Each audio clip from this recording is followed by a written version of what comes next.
राजधानी रांची में अब आदिवासियों और भूमिहीनों को उजाड़कर विधायकों सांसदों के लिए आलीशान आवास नहीं बनेगा।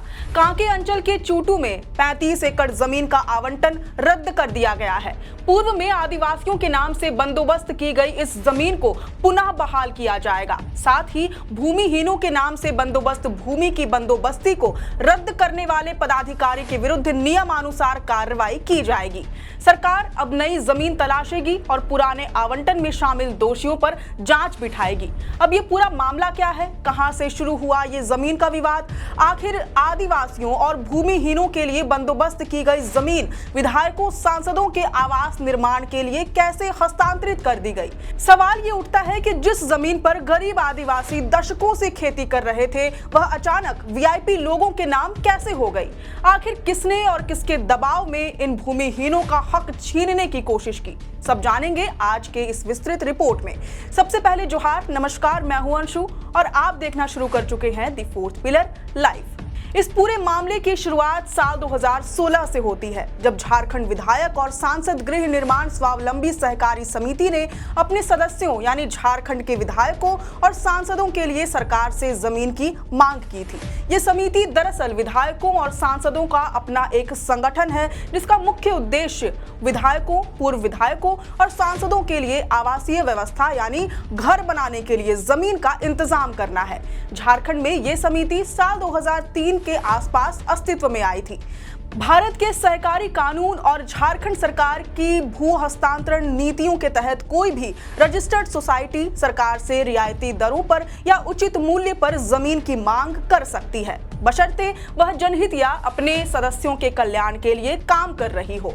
विधायकों और सांसदों के मामले में तर्क ये दिया जाता है कि जनप्रतिनिधियों को राजधानी में रहने के लिए अपना स्थायी ठिकाना चाहिए, ताकि वे अपने क्षेत्र की जनता और विधानसभा के कार्यों को सुचारू रूप से निपटा सके। इसी अधिकार और कल्याणकारी तर्क के आधार पर समिति सरकार के राजस्व विभाग को आवेदन देती है। सरकार ऐसी समितियों को गैर मजरूआ यानी कि सरकारी जमीन आवंटित करती है, जिसके बदले समिति को सरकार द्वारा निर्धारित बाजार मूल्य या रियायती दर पर राशि जमा करनी होती है।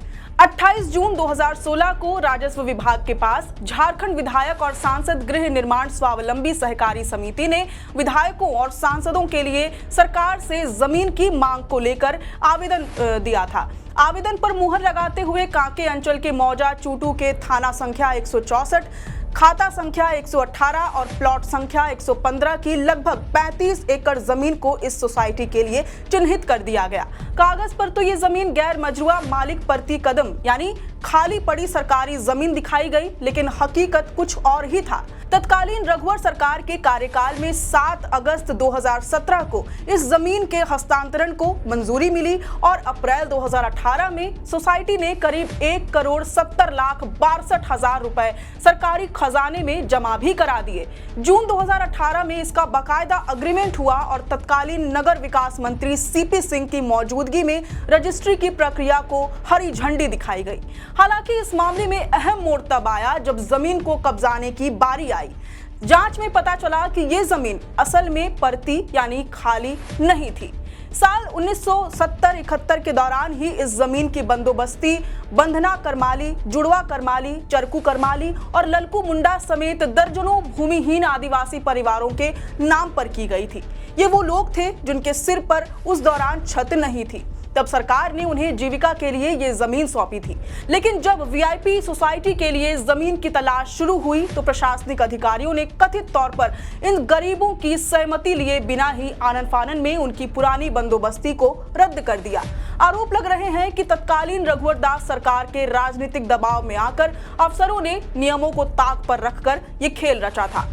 वर्तमान सरकार के वित्त सह संसदीय कार्य मंत्री राधाकृष्ण किशोर ने इस बार विधानसभा के बजट सत्र के दौरान इस मामले की पूरी फाइल खोलकर रख दी। उन्होंने इस 35 एकड़ जमीन की असलियत बता दी। संसदीय कार्य मंत्री ने स्पष्ट रूप से बताया कि जमीन के 3.30 एकड़ हिस्से पर रिंग रोड बन चुका है। 2 एकड़ में आदिवासियों का पवित्र मसना स्थल है।